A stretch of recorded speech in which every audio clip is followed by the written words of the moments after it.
বিদ্যুৎ অফ হয়ে গেল, কিভাবে ককটেল বিস্ফোরণ হলো। এইখানকার যে এমপি,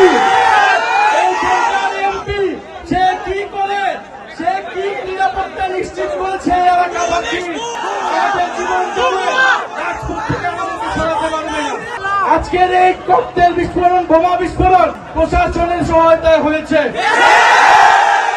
আজকে আমার ভাইয়ের রক্তে রঞ্জিত হয়েছে এই সাভার। এই সাভার থেকে আমাদের গণহত্যা 5ই আগস্টে আমরা সমাপ্ত করেছিলাম। প্রয়োজনে আরেকটা গণহত্যার এই সাভার থেকে তারা বিদ্যুৎ বন্ধ করে এখানে ককটেল ফুটিয়ে এনসিপির পদযাত্রাকে ঠেকাতে চেয়েছিল।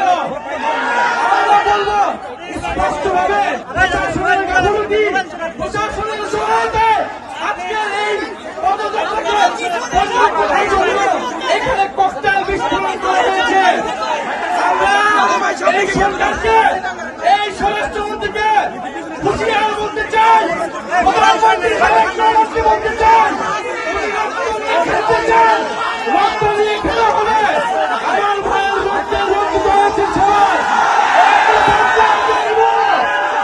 তারেক রহমানকে জবাব দিতে হবে, কেন সে নিরাপত্তা নিশ্চিত করতে পারে নাই। সারা বাংলাদেশে আনাচে কানাচে প্রত্যেকটা উপজেলায় আমরা জুলাই পদযাত্রা নিয়ে যাব। আমাদের জীবন চলে রাজপথ থেকে আমাদেরকে সরাতে পারবে না। এই সাভার যারা দায়িত্বরত রয়েছে, পুলিশ প্রশাসন, ডিসি, কেন বিদ্যুৎ অফ হয়ে গেল, কিভাবে ককটেল বিস্ফোরণ হলো। এইখানকার যে এমপি,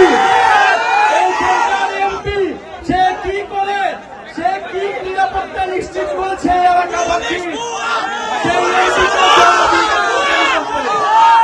আমাদের জীবন চলে রাজপথ থেকে আমাদেরকে সরাতে।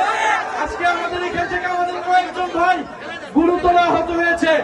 আমরা এর বিচার চাই। যদি দ্রুত সময়ের মধ্যে এই তদন্তের বিচার নিশ্চিত না হয়, তাহলে এইখানকার স্থানীয় প্রশাসন এবং এমপি তাকে জবাবদিহিতার আওতায় আমরা